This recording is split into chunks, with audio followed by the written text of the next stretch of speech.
해마다 명절을 맞이하게 되면 뭐 설이든 추석 명절을 맞이하게 되면 귀성 인파 때문에 민족의 대이동이라고 불릴 정도 많은 사람들이 움직이는 것을 봅니다. 우리나라 인구의 절반 정도가 움직인다 그래요. 한 3천만 명 정도가 움직였다니 뭐 그런 얘기가 있습니다. 그래서 고향을 찾아 많은 사람들이 이동을 하게 되는데요. 식용차로 부산까지 가는데 걸리는 시간이 한 9시간 걸린다 이렇게 뉴스에 나오더라고요. 근데 그래도 갑니다. 9시간, 10시간 걸려도 일단 간단 말이죠. 이 땅에 존재하는 모든 동물들에게 있는 그 본능이 하나 있는데 귀소 본능이라고 그러죠. 자기가 태어난 곳으로 돌아가려는 그런 마음을 귀소 본능이라고 얘기를 해요. 사람도 그렇고 동물도 그렇고요. 멀리에서 살다가 타향에서 살다가 고향을 떠나 있다가 생의 마지막은 처음 태어났던 자리로 되돌아오려는 그런 성향, 그런 본능이 있다는 것입니다. 건전하게 내려오는 성인 오락 가운데 장기라고 하는 게임이 있지 않습니까? 중국의 한나라와 초나라의 전쟁을 모델로 만든 게임이에요. 근데 한나라의 왕 유방은 지혜가 있던 왕이었고 초나라의 왕 항우는 힘이 천하장사입니다. 서로 이제 군사가 대치상대에 있을 때에 한나라 군사들이 포위가 된 거예요. 항우의 군대에게 포위가 돼가지고 굉장히 불리한 상태가 되었습니다. 근데 지혜로운 이 한나라의 유방이 자기 군사들에게 퉁소를 불게 만들었어요. 아주 구슬픈 가락으로 어떤 것을 연주하게 만들었냐면은 초나라 노래, 적국인 초나라 노래를 들려줍니다. 근데 퉁소 소리로 자기 고향의 노래를 들었던 이 군사들이 울컥하는 거예요.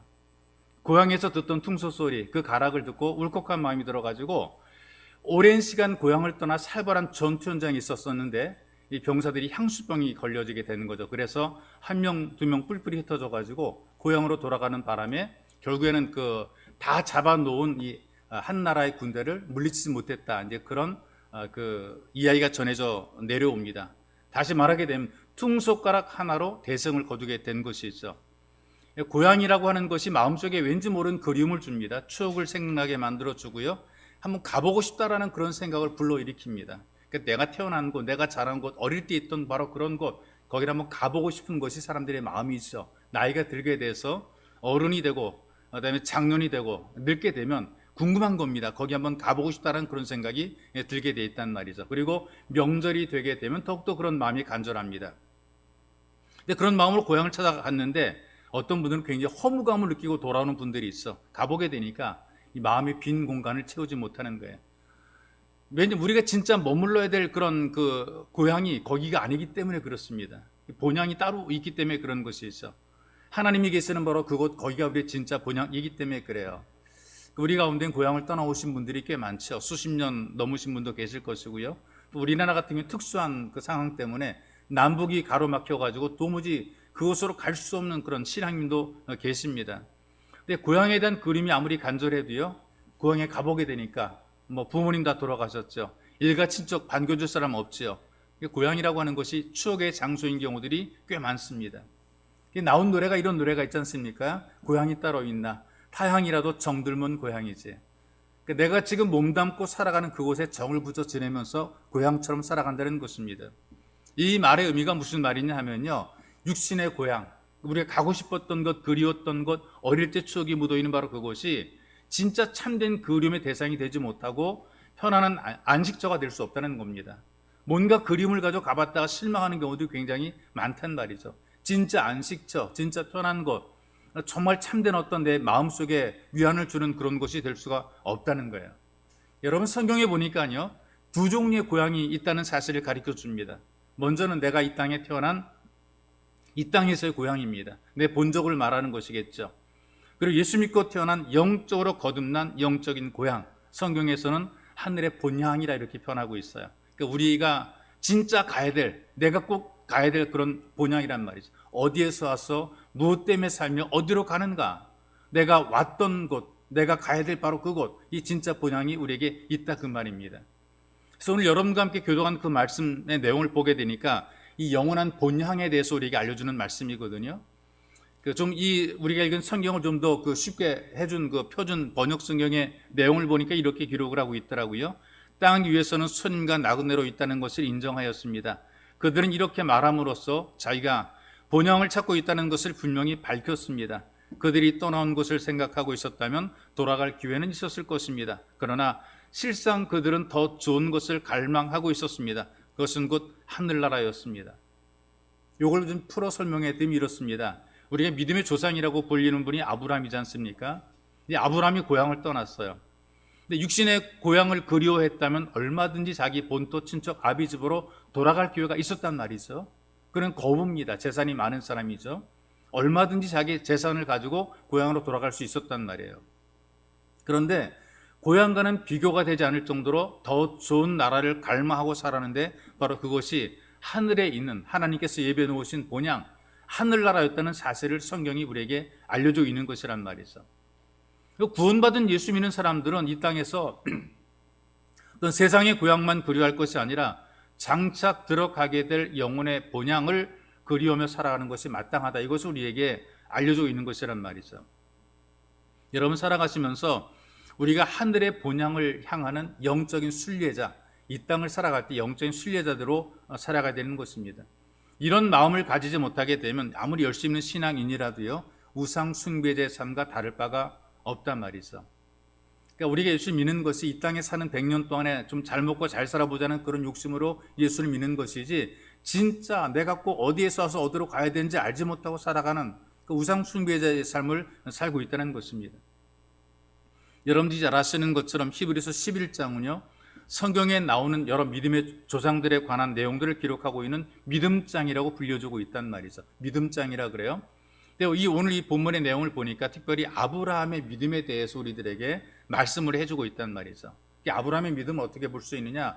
성경을 읽다 보니까 창세기 12장 1절에 보니까 하나님께서 아브라함을 부르시고 말씀하십니다. 이렇게 말씀하시죠. 너는 너의 친척 본토 아비집을 떠나 내가 네게 지시할 땅으로 가라 그랬어요. 이 아브라함이 자기 고향을 떠납니다. 본토와 친척 일가를 다 떠났단 말이죠. 그리고 하나님께서 지시하실 어디로 갈지도 모르는 그곳으로 떠나게 되는 겁니다. 말씀을 따라서 오래 정들었던 고향을 떠나는 것이죠.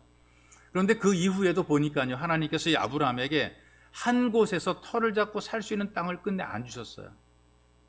아쉽게도 이 땅에 사는 100년의 그 어떤 세상 속에서 아브라함에게 넓은 땅을 주고 영토를 주고 농사를 지어 잘 머물러 살게 만드신 그런 하나님이 아니시란 말이죠.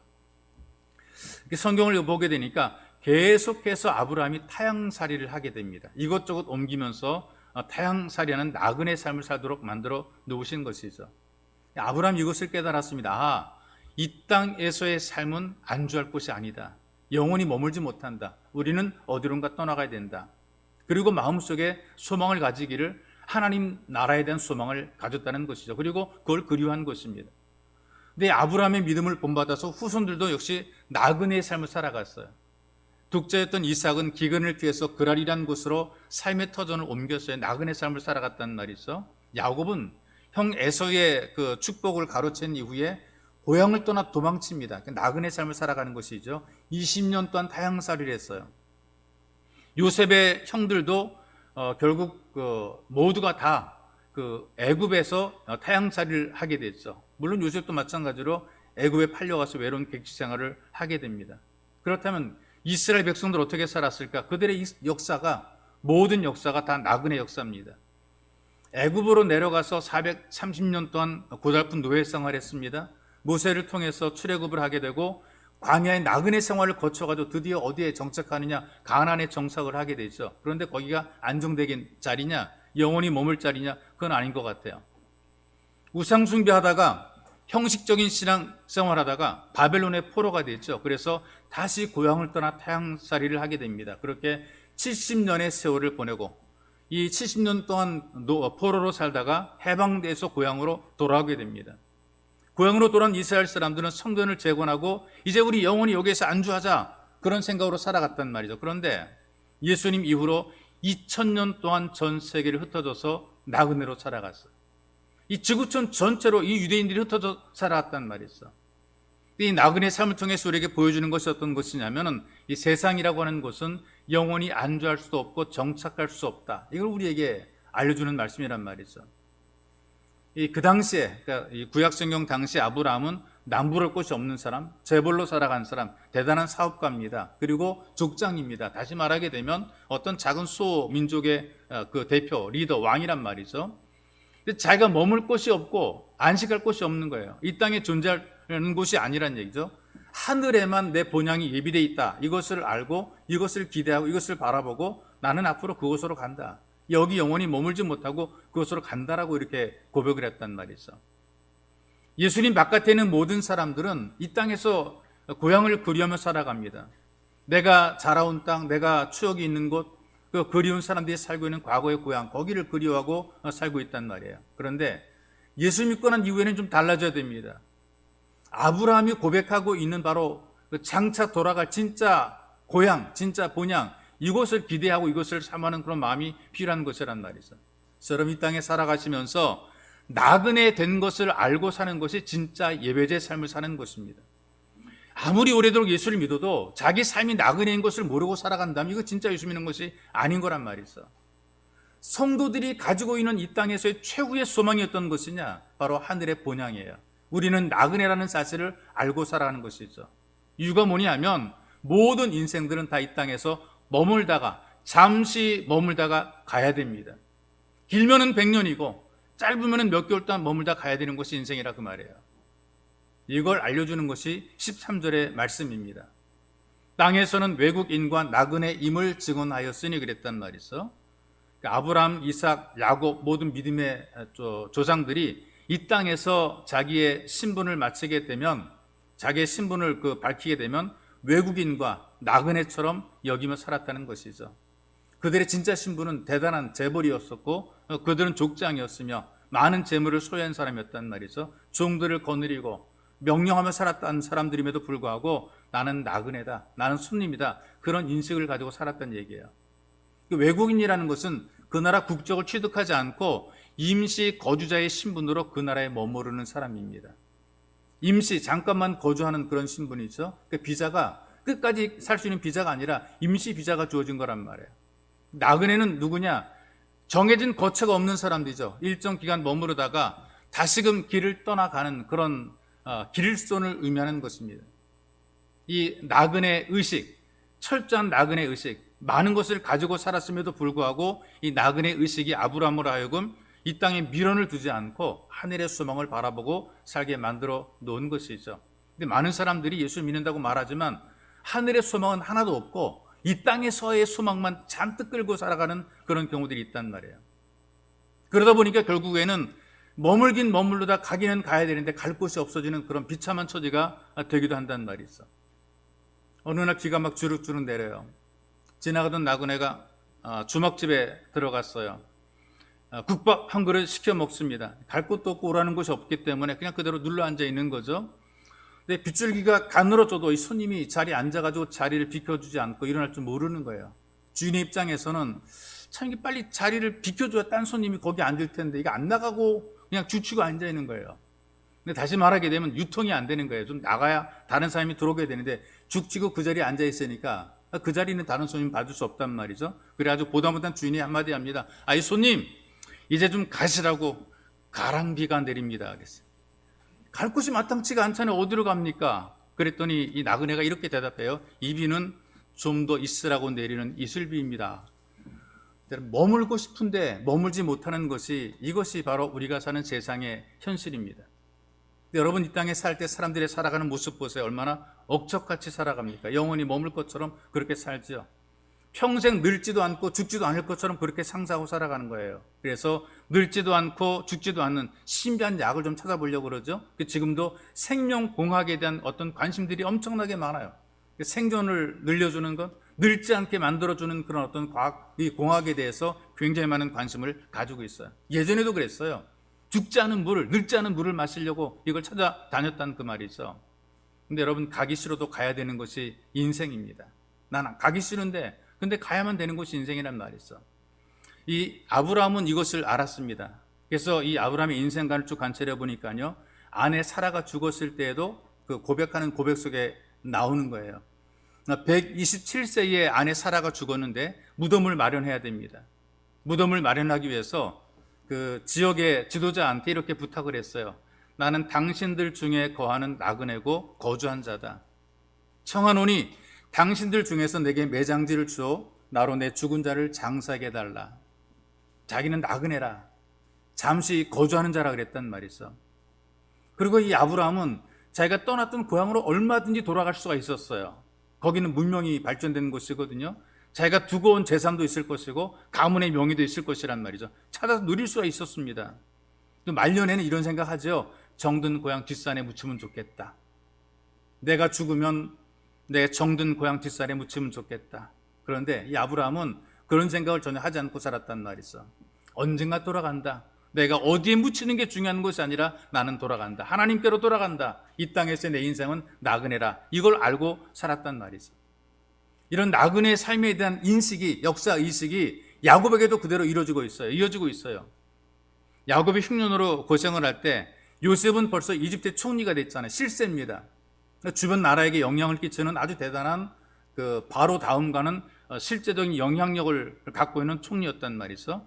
이런 요셉의 초청을 받게 되고 온 가족들이 전부 다 이집트로 이주를 하게 되는 거죠. 먹고 살 곳이 충분한 이집트로 이주하게 됩니다.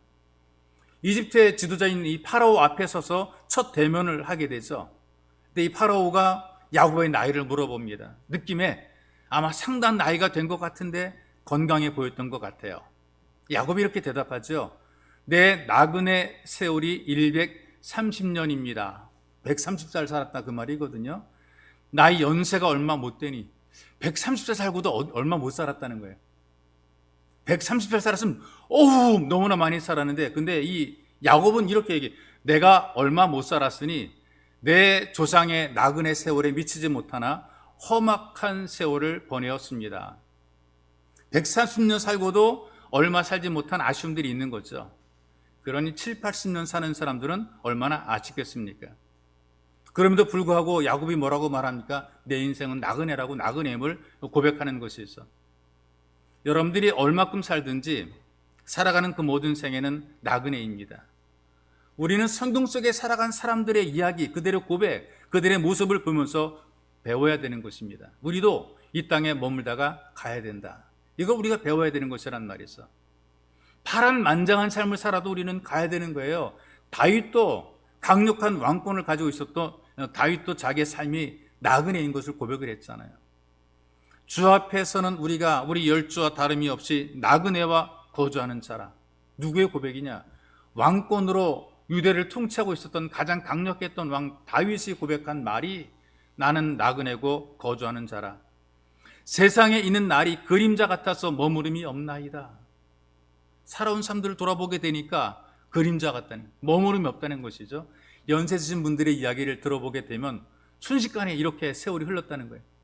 언제 70년, 80년이 흘렀는지 모르겠다. 눈 깜빡할 사이에 내가 70이 되고 내가 80이 되었다. 이렇게 고백하더라고요. 옛날 이야기를 돌아보게 되면 눈 깜빡한 것 같은데, 꿈꾸는 것 같은데 벌써 내가 80이 되고 90이 되었다. 이런 고백을 하시는 분들이 있단 말이죠.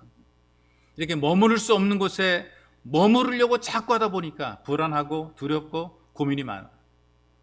사람들이 왜 그렇게 고민하고 살아가는가? 머무르려고 하니까 고민이 많아지게 되죠. 김삿갓을 방랑시인이라고 얘기를 하게 되는데요. 해가 저물게 되니까 나그네니까 머물 곳을 찾아야 될 것 아니겠어요? 근데 그 동네에 대궐처럼 큰 집이 있기에 방도 여분이 있을 것 같아가지고 그 집에서 하룻밤 유하기를 청했어요. 주인이 뭐라고 말하느냐? 이 집은 객주가 아니다. 이 집은 여인숙이 아니라는 거예요. 저 주막집으로 건너가라. 냉정하게 거절합니다. 그런데 김삿갓도 물러서지 않고 주인에게 물었어요. 도대체 이 큰 집에서 몇 대나 살아오고 있습니까? 주인이 이렇게 말해. 우리는 16대를 살아오고 있다. 이 16대가 쭉 살아오니까 얼마나 오랜 세월 거기 살았습니까? 아, 그럼 16대가 다 생존했어? 그 말을 들은 주인이 미친놈 다 보겠다 얘기를 하면서 대답하기를, 나도 노인이나 죽을 날이 멀지 않았는데 내 조상이 어찌 살 수 있겠느냐? 나도 늙었는데 내 아버지 어머니가 벌써 돌아가시니까 옛날 고리짝인데. 그랬더니 김삿갓이 이렇게 얘기를 합니다. 이 집의 주인인 영감님도 얼마 살다가 떠나간다면 어차피 영감님도 나그네 아닙니까? 나도 나그네 아닙니까? 우리 같은 처지 아닙니까? 그러니 하룻밤만 쉬었다 갑시다. 그 말을 들은 영감이 일리가 있다 생각해서 들어오라고 해서 하룻밤 신세 지고 떠났다. 이제 그런 일화가 전해져 내려옵니다. 간혹 어느 지역을 좀 여행을 하다 보게 되면 그 나그네 신분에 처할 때가 있어요. 저는 가끔 홀로 지방과 지역을 다닐 때가 있는데 그 느끼는 감정이 굉장히 낯설고 고독해요. 기도원을 갈 때, 수양관 갈 때 혼자 갈 때가 있단 말이죠. 운전하면 혼자 들어가다 보게 되면 어떤 어둑어둑한 저녁에 들어가기도 하고 또 이른 새벽에 들어가기도 하고 비가 올 때 가기도 하고 마음이 정말 이상해요. 혼자 들어가서 혼자 하나님과 대면하지만 근데 왠지 모르게 마음이 허하고 좀 외로움을 느낄 때가 있단 말이죠. 그러니까 아무리 좋은 곳이라 할지라도 마음 붙일 수가 없어요. 혼자 가는 호텔 마음 붙여지지 않는단 말이죠. 떠나야 되기 때문에 그런 것이면 머물다가 하루 머물다가 이틀 머물다가 3일 머물다 떠나기 때문에 그런 것이죠. 이 땅을 살아가면서 나그네로 살아가는 동안에 평안이 없습니다. 그리고 행복이 없습니다. 누리는 것, 물론 잠깐 누리겠죠. 누리는 것 행복 잠시 동안입니다. 사람들이 군중 속에서도 고독하죠. 사람이 많아도 고독해요. 왠지 모르는 고독함이 있는 것이죠. 풍요롭습니다. 모자랄 거 아무것도 없는데 왠지 모르는 아쉬움들이 있잖아요. 다 필요한데, 다 갖췄는데, 없는 거 없는데, 근데도 불구하고 왠지 모르는 이 허함, 이 빈곤을 느끼는 것이죠. 막 즐겁게 막 웃고 막 그러죠. 근데 그 웃음 속에서도 공허함이 있는 것이거든요. 이게 인생의 모습이란 말이죠. 남들에게는 아닌 것처럼 보이며 살지만 그러나 실제로 삶의 그 모습 속에 그 속을 들어가 보게 되면 고독이 있고 허무함이 있고 공허함이 있는 것이 바로 이것이 세상의 모습이란 말이죠. 이 땅에 살면서 우리가 만족할 만큼 가질 수 없습니다. 여러분들이 누릴 수 있을 만큼 누릴 수 없단 말이죠. 머물 수 없지 않습니까? 그렇기 때문에 부족한 거예요. 영원히 머문 이거 괜찮을 텐데 머물지 못하니까, 놔야 되니까, 내 가져가지 못하니까 이제 왠지 모르는 이 부족함을 느끼고 살아가는 거라 그 말이죠. 그런데 나는 머물다 갈 거야, 나는 나그네야, 나는 손님이야, 이런 마음을 가지고 살게 되니까 지금의 삶을 누릴 수가 있는 거예요. 나는 어차피 손님이니까 사는 동안에 지금 주어진 것을 내가 누리자. 이래서 보잘것없는 것도 누리게 되는 거예요. 별것 아닌 것도 기쁨으로 받아들일 수 있게 되는 거예요. 이게 행복 아니겠어요? 많이 가져 행복이 아닙니다. 내가 있는 것 작아도, 내가 지금 누리는 것 별것 아닌 것 같아도 이 나그네 인생길에서 주어진 시간이, 내게 주어진 생명이, 환경이, 조건이, 사람들이 이게 다 행복이 아니냐, 이걸 우리가 누리며 살아갈 수 있는 것이란 말이죠. 우리는 머물 수 없기 때문에, 우리는 가야만 되기 때문에, 가는 길에 누리는 것, 가는 길에 만나는 것, 가는 길에 주어진 환경들, 이거 우리가 누릴 수 있는 것이란 말이죠.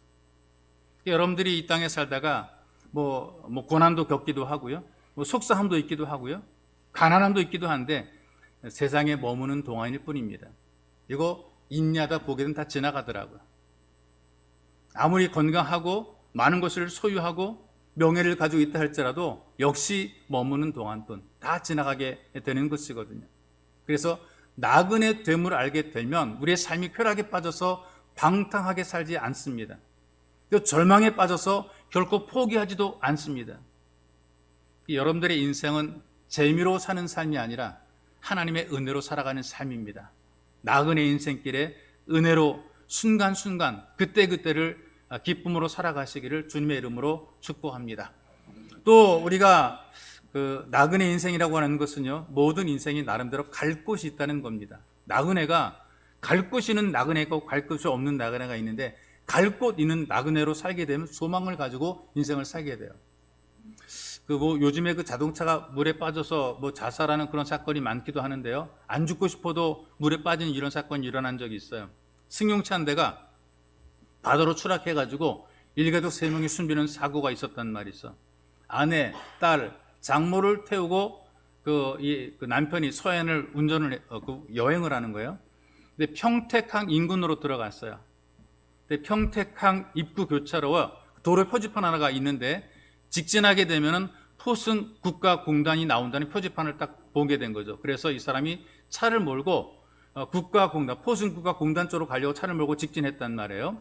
그런데 그 당시 그 도로 끝이 어떤 곳이냐면은 바다를 메우는 작업을 했는데 이게 아직까지 공사 안 끝났어요. 다 끝나고 표지판을 세우면 좋을 터인데 공사 끝나기 전에 표지판을 세워놨단 말이죠. 그러니까 공사 작업이란 말이에요. 작업 진행 중이란 말이죠.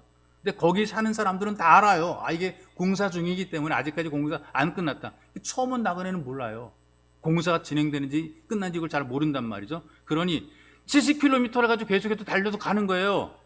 갑자기 도로가 사라져 버렸으니까 그냥 바닷속으로 추락해 버리고 말았어요. 바다를 메꿔서 길을 만드는데 도로가 끊어졌으니까 그냥 가다 그냥 떨어져 버린 거란 말이죠. 그래서 이 남자만 겨우 살아남았어요. 국가가 이 사람에게 이 2억 2천만 원의 배상금을 지급하라고 판결했어요. 국가가 잘못됐다는 거죠. 아니, 길이 없는 곳에 표지판을 세워놨으니까 국가가 배상을 했어요. 그리고 운전자도 전방 주시를 태만한 책임이 있다. 아마 더 많은 배상을 요청했었는데 전방 주시 태만이라고 하는 책임 때문에 2억 2천만 원만 배상을 받게 된 것이죠. 제가 이런 얘기 왜 하느냐면요, 우리가 그냥 살아요. 막 생각 없이 살다 보게 되면 갑자기 길이 딱 끊어지는 위기를 만날 때가 있단 말이죠. 무슨 말이냐면 죽음이라는 것이 예고되고 죽음이 오는 건 아니잖아요. 언제 죽는다는 것이 예고된 경우들은 사실은 거의 드물단 말이죠. 갑자기 졸제 죽음을 만나게 되는 거예요. 여러분들도 요즘 그 뉴스를 통해서 포항의 슬픔이라는 그런 소식을 들었죠. 포항의 슬픔. 이번에 그 태풍 때문에 그 지하 주차장에 막 포항에 물이 막 차오르게 될 때에 수영 못하는 엄마가 중학생 아들에게 얘기를 했어요. 너만이라도 살아라. 그래서 사람들 따라가라고 걔를 보냈어요. 아들이 엄마한테 인사하죠. 엄마 키워줘서 감사합니다. 그 인사하고 아들은 갔어요. 너만이라도 살아라고 보낸 그 아들은 죽음이 되어 나오고, 나는 수영도 못하고 나오고 죽는다라고 했던 그 엄마는 붙잡고 있다가 생존자로 나오게 된 것이죠. 이거 어떻게 합니까? 이 죽음이라고 하는 갑자기 길이 딱 끊어지는 것, 이걸 누가 알겠습니까? 아무도 예측하지 못한 것이죠. 그렇다면 죽음의 구덩이에서 살아나왔다고 해서 그 사람이 계속 살아가느냐? 아닙니다. 언젠간 또 길이 딱 끊어지는 그런 절망을 만나게 되는 거죠. 죽음은 누구한테나 오게 되는 것이에요. 그래서 나그네입니다. 그래서 나그네로서 이 땅에 왔고 또 나그네로서 이 땅에서 무엇인가 하면서 살아간단 말이죠. 그런데 여러분들의 최종 목적지가 어딘가 하는 것입니다. 여러분은 도대체 어디로 갑니까? 나그네의 고민이 어떤 것인 줄 아세요? 날이 새면 나는 어디로 가야 되지? 날이 밝아오면 나는 어디로 가야 되지? 여러분들은 날이 밝으면 어디로 가야 되겠습니까? 나그네의 가장 큰 두려움이 뭔지 아세요? 날이 새면 난 어디로 갈까? 이게 두려운 거예요. 갈 곳이 없다는 것, 목적지가 없다는 게 두려운 거라 그 말이죠. 날이 새면이라고 하는 그 말의 의미가 있는 그런 메시지지 않습니까? 어두운 밤이 지나고 광명한 새날이 되면, 인생의 죽음의 밤을 지나서 새로운 날을 맞이하게 될 때 나는 어디로 갈 것인가? 이런 질문의 답변들을 가지고 살아가야 되는 것이거든요. 특별히 우리 그리스도인들은 확실하게 이런 질문에 대한 답변이 있어야 되는 것입니다. 내 인생의 종착역에 도달하게 될 때에 방황하거나 두려워하지 않고 마땅히 우리가 예측하고 있던, 예감하고 있던, 그리고 가기로 돼 있던 바로 그곳으로 갈 수가 있게 되는 거예요. 예전에 유행했던 말 하나가 있어요. 천국은 대조 중이고 지옥은 수리 중이라 그 말이 있습니다. 천국이 대조 중이라 그 말은 한국 사람 때문에 대조 중이라 이렇게 만들어지게 됐단 말이에요. 한국 여성들이 원래 성형을 많이 해가지고 원판과 대조하느라고 시간이 많이 걸린다는 거죠. 원래 하나님께서 만들어준 것과는 다르게 원판을 너무나 많이 고쳐놨기 때문에 원판 대조하지 않고서는 이거 알아볼 수 없다. 이제 그런 얘기가, 농담처럼 그런 얘기가 있어요. 지옥은 수리 중이라는 얘기는 무슨 말이냐면요, 이것도 한국 사람들에게 해당되는 얘기래요. 살아가면서 생전에 불가마라든가 찜질방을 워낙 드나들어가지고, 한중막을 드나들어가지고 단련을 많이 받았대요. 뜨거운데 단련을 많이 받아가지고 웬만한 지옥불이 가져오는 고통을 느낄 수 없다는 거죠. 그래서 더 뜨겁게 달굴 수 있는 지옥불을 만들려고 수리 중이라. 네, 어디를 가든 가야 돼. 뭐 수리 중을 가든지, 뭐 그다음에 어디든지 우리가 가야만, 대조하는 곳에 가야만 된다 그 말이 있어. 이 아브라함이라고 하는 사람, 자기가 떠나온 육신의 고향보다 더 나은 고향, 하늘을 사먹어 살았습니다. 아브라함이 일찌감치 그 자기 본토, 친척 아비집을 떠나왔다는 사실이 이 땅에 쌓아뒀던 모든 것을 포기하는 것이거든요. 땅도, 집도, 재산도, 권세도, 명예도 과감하게 버리고 떠난 것을 의미하는 것이죠. 어차피 나그네니까. 가지고 있어도 나그네니까. 다 가지고 있어도 가지지 못하니까. 하나님의 뜻을 따라 나그네를 삶을 살면서 하나님께서 원하시는 하나님의 나라를 본향을 바라보고 살아간 것이란 말이 있어. 왜냐? 이 일생일대의 어떤 이런 결단을 내릴 수 있었던 가장 큰 이유가 이 땅에서의 삶보다 본향에서의 삶을 더 사모했기 때문이라 얘기를 하고 있어요. 본향에서의 삶. 나는 갈 곳이 있다. 본향에서의 삶을 더 사모한 것이 있어. 수녀이면서 시인인 이혜인 그 시인의 시가 있어요. 주여, 당신의 생애는 그렇게도 철저한 나눔의 생애로 부서졌건만 우리의 나날은 어찌 이리 소유를 위해 숨이 차게 바쁜지 시시로 당신 앞에서 성찰케 하소서. 아무것도 가진 것 없고 아무것도 가져갈 수 없는 이승의 순리의 객인 우리가 이기와 탐욕의 노예가 되지 못하게 하소서. 우리가 갖고 있는 모든 것은 당신께 빌려받은 것임을 항상 기억하게 하소서. 빌려받았다, 내 인생과 내 삶이. 우리는 이것을 빌려받았다라는 표현을 쓰지 않고 맡겨졌다, 하나님에게 맡겼다 이렇게 우리가 표현하고 있어요. 내 인생을, 내 삶을, 내 직분을 하나님께 내게 맡겨줬다. 맡긴 것을 잘 감당하는 이 삶을 살아가는 것이 바로 이 땅에서 우리가 삶이라는 것이죠. 여러분, 이 땅에 살면서 우리가 세상을 떠나게 될 때에 아무것도 가지고 가지 못하잖아요. 전통적인 수의를 여러분들이 보실 텐데요, 수의를 보게 되니까 아무것도 담을 수 있는 주머니를 만들지 않아요. 주머니가 수의는 없습니다. 전통적인 수의는 그렇단 말이죠. 그래서 나그네들이 갈 때에, 여행객이 어디를 움직일 때에 좀 짐이 좀 가벼워요. 너무나 무거우면 안 되는 거예요. 짊어진 짐이 많고 무거울수록 그 짐 때문에 고생을 많이 하는 것이죠. 우리는 하나님의 나라, 이 하늘의 본향을 향해 가는 순례객입니다. 근데도 현실 너무나 많은 것을 소유하려고 하다가 무거워서 쩔쩔매는 경우들이 있어요. 이거 짊어지고 이리 쓰러지고 저리 쓰러지고 고민 많이 하고 힘겨워 살아가는 사람들이 너무나 많단 말이죠. 예수 믿으면서 엄청나게 고민하는 분들이 막 그냥 머리가 뽀개질 것 같아요. 그럼 고민하는 분들이 얘기를 들어보게 되면 너무나 많은 짐을 지고 있는 거예요. 좀 내려놓지 않고 나그네인데 놓고 갈 건데 그거를 잡지 못해가지고 그냥 몸부림을 치다가 머리가 뽀개질 것만 같아요. 그 사람도 머리 뽀개지는 게 차라리 낫습니다. 그 짐을 지고 참 천국에 가지 못하는 것보다. 어떤 부자가 천사에게 이런 얘기를 해요. 내가 천국으로 좀 재산 좀 가져갔으면 좋겠다. 내가 이 땅에 살 때 이마에 땀을 수고했고 내가 온갖 고생을 다 해서 내가 이만큼 내가 벌어 모았는데 이거 너무나 아깝다. 조금만이라도 가져갔으면 좋겠다. 그랬더니 천사가 뭐라 그래? 가방 하나만 담아오라. 그럼 다는 못 가져가니까 근데 가방 하나만 끌고 오라 그랬어. 부자가 꾀를 냈어요. 자기의 재산을 싹 다 정리했어요. 그리고 금덩어리를 바꿨어요. 다 정리하듯 금덩어리를 만들었어요. 초대형 여행 가방에다가 거기다 금을 잔뜩 집어넣었어요. 가방 하나만 되니까 그 가방 하나 달랑 들고 천국문에 도달했어요. 천국문에 누가 지키느냐? 베드로가 지킵니다. 베드로가 퉁명스럽게 물어보죠. 그거 뭐냐? 이거 가지고 가도 된다고 허락받은 겁니다. 그래서 검사는 해야지. 가방을 쫙 열어봤더니 누런 금덩이가 거기 가득 찼어요. 베드로가 한심하다는 듯이 이렇게 얘기를 합니다. 야, 여기는 길바닥에 까는 보도블록인데 뭐하러 들고 왔어? 천국문 열고 들어갔더니요, 온 바닥이 다 금이라는 거예요. 우스갯소리지만요, 사람의 탐욕이 이렇게 많다는 얘기예요. 끝까지 죽을 때까지 들고 오고 싶은 것이 인간의 탐욕이라 그 말이 있어. 나니아 연대기라고 하는 기독교 우화를 쓴 그 루이스 교수라는 분이 있거든요. 이 땅에서 나그네로 살면서 하늘의 본향을 두고 살아가는 사람들이 가장 많이 봉사하는 사람들이래요.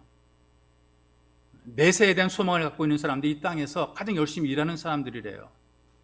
천국에 대한 소망이 있는 사람들이 이 땅에서 열심히 살아간대요.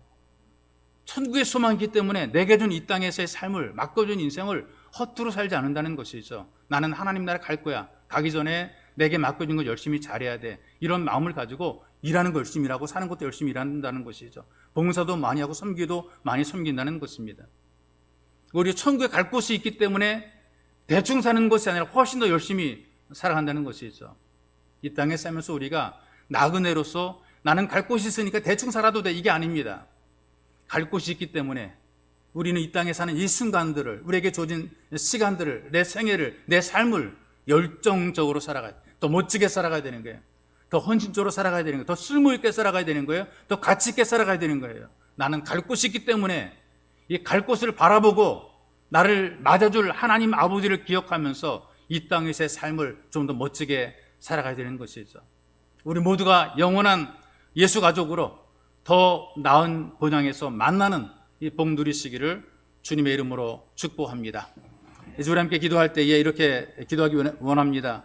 이 땅에 잠시 머무는 나그네로 살아가는 삶인 것을 깨달아야 됩니다. 여러분이나 저나 우리는 나그네입니다. 나는 나그네다. 왔다가 갈 것이다. 아무 오래 살아도 갈 것이다. 이걸 깨닫고 우리가 살아가야 되는 것이고, 우리는 갈 곳이 있다. 내가 어디에서 왔어? 무엇 때문에 살며 어디로 가는가에 대한 확실한 대답을 가지고 살아갈 수 있도록 하나님의 나라가 거기 있게 나를 보내준 하나님의 뜻을 따라서 이 땅에서 열심히 더 성실히 또 최선을 다해서 열심히 살아갈 수 있도록, 그래서 하나님 앞에 설 때 결코 부끄럽지 않도록 어떻게 살아왔는가, 멋지게 살아온 이 삶을 주 앞에 자랑스럽게 드러낼 수 있도록 은혜를 덧입혀 주옵소서. 여러분들 이렇게 기도하시고 참 명절에 우리가 고향을 그리워하는 것으로 끝날 것이 아니라 영원한 하나님의 나라를 바라보고 더 멋진 삶, 열심히 살아온 삶을 살아가도록 위해서 기도하기 원하는 분께 기도하시겠습니다. 살아계신 아버지 고맙고 감사합니다. 우리에게 복을 주시고 은혜 베푸셔서 하나님의 은혜와 복으로 살게 하시니 고맙고 감사합니다. 하나님, 명절에 고향을 사모하고 고향을 향해서 움직이는 수많은 발걸음들이 있습니다. 인생이 나그네입니다. 완벽하게 머물 것이 없습니다. 이런 인생길에 주님 살라고 이 땅에서 주의 말씀을 순종해 복되게 살게 만들어주시고 하나님께서 원하시는 그 일하며 살아갈 수 있도록 성령님의 거란 기름 부으심으로 우리에게 복의 복을, 은혜 위에 은혜를 덧입혀 주시기 원하며 소망합니다. 영원히 살 것처럼 살지 않게 만들어 주옵소서. 모든 걸 다 가질 것처럼 살지 말게 도와주옵소서. 여기 다 누릴 것처럼 살지 말게 도와주옵소서. 주어진 시간에, 주어진 순간에 열정적으로 일하며 섬기며 최선을 다해서 우리에게 준 몫을 감당할 수 있도록, 그래서 우리 인생, 우리 삶이 꼭 부끄럽지 않도록 하나님 거란 기름 부으심과 은혜를 덧입혀 주시고 내 인생, 내 삶이 이 땅을 살아가면서 그 누구에게도 그렇고 부끄럽지 않도록 당당함이 있도록 하나님께서 은혜와 능력과 성령의 충만함을 덧입혀 주시고 은혜의 은혜를 덧입혀 주옵소서. 우리 모두가 나그네임을 깨닫게 도와주시고 우리 모두가 이제 함께 하나님의 나라 본향에서 다 같이 얼굴을 볼 수 있도록 은혜 위에 은혜를 덧입혀 주옵소서. 살아계신 아버지, 이 땅에 살아가면서 우리가 어디에서 와서 무엇 때문에 살며 어디로 가는가를 확신하며 확인하며 분명히 알고 살아갈 수 있도록 은혜를 덧입혀 주시고 이 땅에서의 삶은 나그네 삶이기에 확실한 본향 하나님의 나라를 기대하며 우리에게 주어진 것이 하나님의 은혜고 선물이기에 더 열정적으로 더 복되게 기쁨과 감사함으로 열심히 살아내게 도와주시고 하나님이 살라고 하는 이 삶을 정말 멋지게 살았습니다. 열심히 살았습니다. 하나님 앞에 보고할 수 있도록 은혜를 덧입혀 주옵소서. 그리고 우리가 이 땅에 나그네의 삶을 살면서 반드시 가야 될 하나님의 나라를 기억하면서 확실한 나그네로서의 역할과 삶을 능히 감당해내게 도와주시고 우리에게 주어진 시간과 세월들이 진수로 복이 있는 시간과 세월들이 될 수 있도록 은혜를 덧입혀 주시고 무엇보다 주님 평생을 예배자로 살아가도록 은혜를 베풀어 주옵사오니 이 예배자의 길을 평생토록 기쁘게 감당하며 걸어갈 수 있도록 하나님께서 복을 더하여 주옵소서. 보배로 오신 예수님의 이름으로 기도하옵나이다. 아멘.